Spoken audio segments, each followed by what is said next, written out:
Sveiki visi, su jumis aš Zita Baskienė ir konsultavimo centras Matrica. Ir šiandieną tokiu pamastymu noriu pasidalinti, gal ir jūs atkreipėte tai dėmesį. Niekada negalėdavau suprasti, kodėl žmonės visada kalba apie praeitį.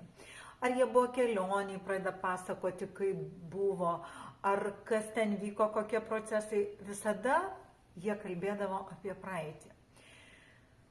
Man tai būdavo labai neįdomu. Bendrai, aš jau ir nekartą sakiau, kad ką mes pasiekėme, tas kaip ir dingsta ir toks vaizdas, kad mes kalbam visiškai beprasmį dalyką. Bet po to aš supratau, kas vyksta.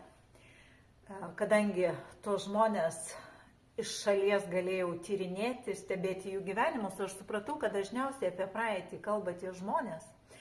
Arba žavisi praeitimi, gal greičiausiai būtų toks pasakymas, žavisi, negali nuo to praeities žavesio atitrūkti. Tai tie žmonės, kurie kažkokiu būdu susigadino savo dabartį.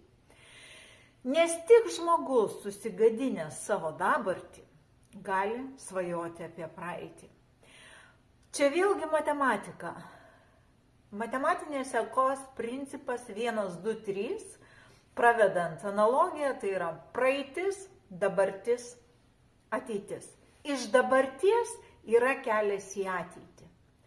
Jeigu jūs visada svajojat apie praeitį arba ilgitės praeities, tai jūs ten esat arba atsirasit.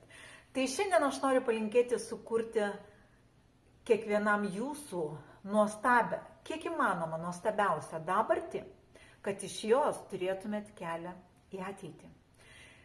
Galvokite apie ateitį, svajokite apie ateitį. Praeitį reikia žinoti, joje nereikia gyventi.